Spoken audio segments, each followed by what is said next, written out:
Navigator's audio logbook, July 20th, 2118. We're on an intercept course with a trinational spaceship. The thing crawls through space at a pace slower than molasses and Hazdar hash. So, overtaking it is no issue, despite it having a decades-long head start. Our path takes us dangerously close to the Russo International Space Border. I've plotted several contingency routes in case we encounter trouble. I've been in my head thinking about possible attacks that could occur and by whom. Our new Chief Secret Service agent boarded at Blue Spot Station a few days ago. I really dislike her. She has these ugly blue eyes, not at all like my beloved Vice President's eyes. Palish blue like glacial ice. Her eyes are so bright blue, they almost glow. She watches me, always.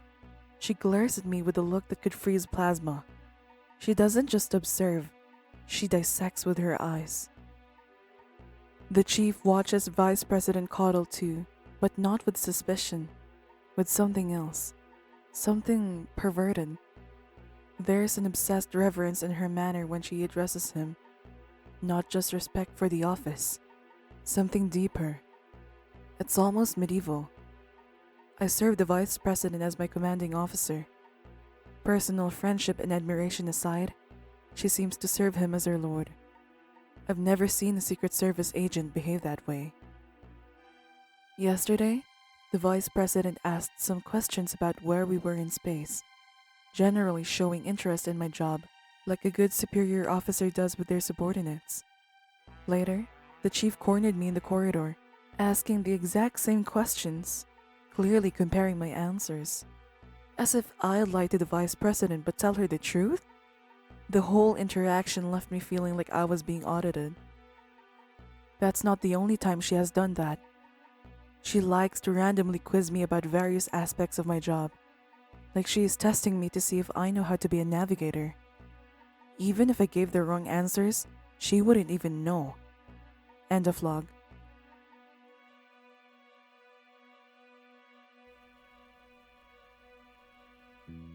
Mr. Vice President, can I speak with you for a moment? Absolutely. What is on your mind, Chief Secret Agent? Navigator, please leave us. I can't. I need to be at the controls. Specialist, I told you to leave the room. It's okay, Chief. Let's just step out into the corridor. No, sir, that's not necessary. She can leave. No! I can't! I'm the navigator for this ship! You will do what the Vice President tells you to. Miss Morpho, I would like to speak to you in the corridor.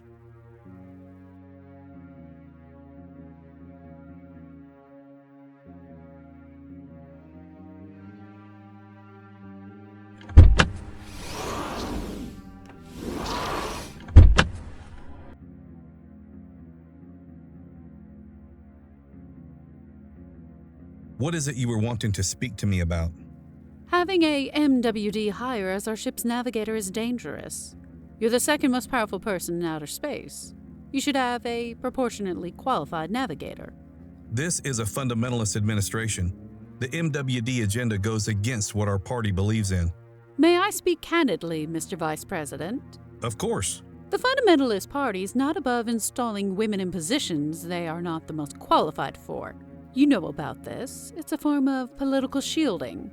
When the reformists accuse your party of being misogynistic for opposing MWD, the fundamentalists point to women they've put into power as a way to disprove the assertion.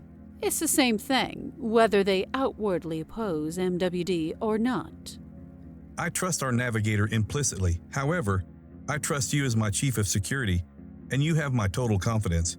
If you feel our navigator might have been hired as an MWD hire, I'm ordering you to investigate this matter. Understood, sir. You're a true leader. It's an honor to be your subordinate. It's an honor to lead, Chief Secret Agent. Lighten up, take me on your magic river. Tell me all your dreams align. Sign me up and tell me about the people that you know who are trying to feel alive.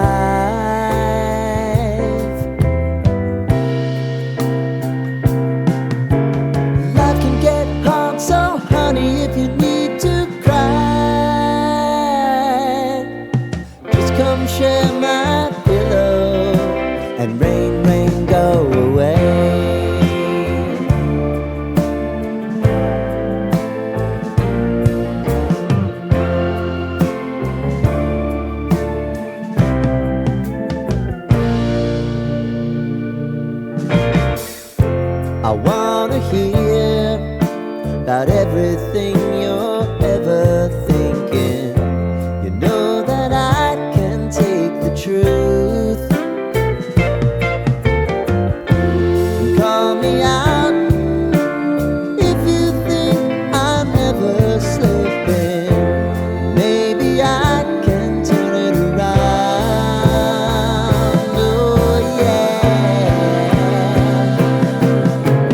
Baby, if you want us, you know time is on our side. If things are gonna haunt us, we'll just have to put aside. And I'm right here if you just need to cry. Come love, share my pillow, and rain, rain, go away.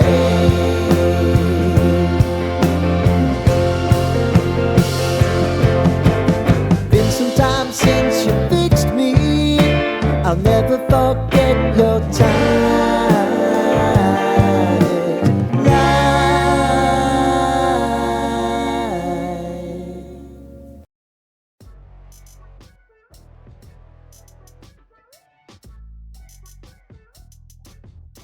Sir, the Prince of Thegalo is awaiting to speak with you.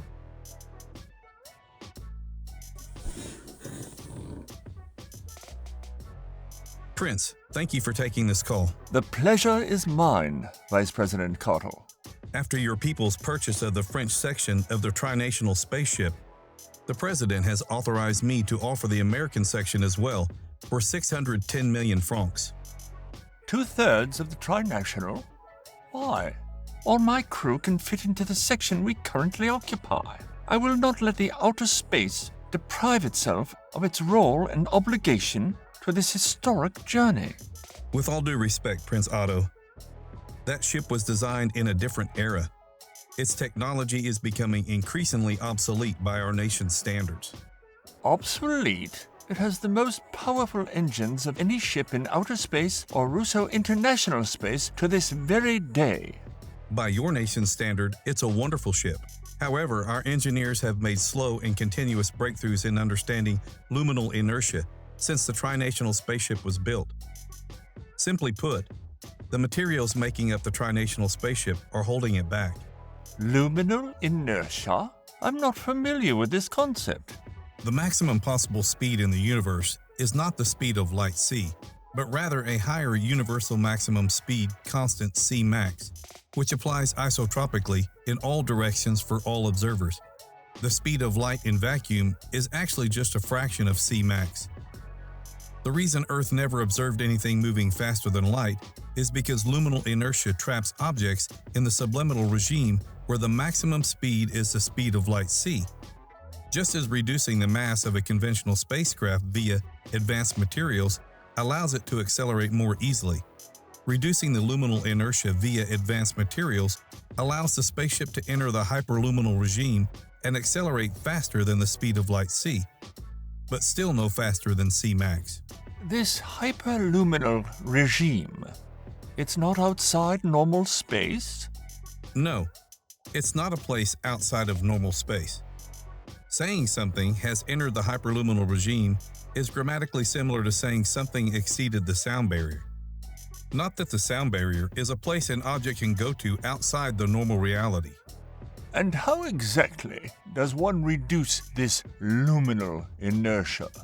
By carefully controlling the spacing, orientation, and spin states of the constituent atoms of particular materials, certain geometry configurations allow the strong and weak nuclear forces to interfere destructively with its luminal inertia and reduce the overall luminal inertia of the material. Once formed into the desired configurations, these materials are then layered and combined with structural reinforcement materials to create bulk materials suitable for integration into a spaceship's hull. But the trinational spaceship? The amount of luminal inertia of a spaceship is the average of the luminal inertia of the matter and energy that makes up the spaceship, including the people on that spaceship. Individual components can have more or less luminal inertia than other components without preventing the ship from traveling faster than light. But to modify the trinational spaceship would require replacing so much of the material that makes up the ship It would be simpler to build a new ship entirely. I see. And what of our plan to make this the first exoplanet claimed by Africans? That means nothing to your people? There are many Americans whom are black and live on many exoplanets in the outer space of America. Most do, actually. Vice President, African Americans are not Africans, just as black people who now make up most of Western Europe are not Africans. In the outer space, terms like African American are considered offensive. It's calling someone a hyphenated American, as if they're not truly part of the country they were born in. They're just Americans, black or otherwise. Would you criticize me for using the N-word? No, I apologize. Would you tell me the word is offensive? I apologize. Apology accepted. But as to the outer space of America's section of the ship, we cannot pay. We were given our section of the ship by the French for a fair price, but we cannot pay even more for your section as well, which we do not need. You do need it. The trinational spaceship will go nowhere without a third of its construction. I suppose we will find the money to pay then. You are the most prosperous nation in history, with borders farther than the stars, but you take from poorer nations anyway. Goodbye. They have ended the call. He really tried to make you feel like the bad guy, but do you feel like what we are doing is right? America does not elect two presidents. Chief, my duty is to carry out the will of the president. We are 610 million francs better off. That's something. Well, not quite. The outer space is required to deposit 50% of our francs in the French bank, and we can only withdraw 5% of that every year. So, France made it out of this deal best of all. Why can't we just print more francs? Because they are pegged to the Euro France's own currency. So France can just print more euros to print more francs for us. France doesn't print any euros. France borrows by issuing treasury bonds called OATs, and then a bank, say in Germany, buys those OATs and monetizes the debt, turning it into money.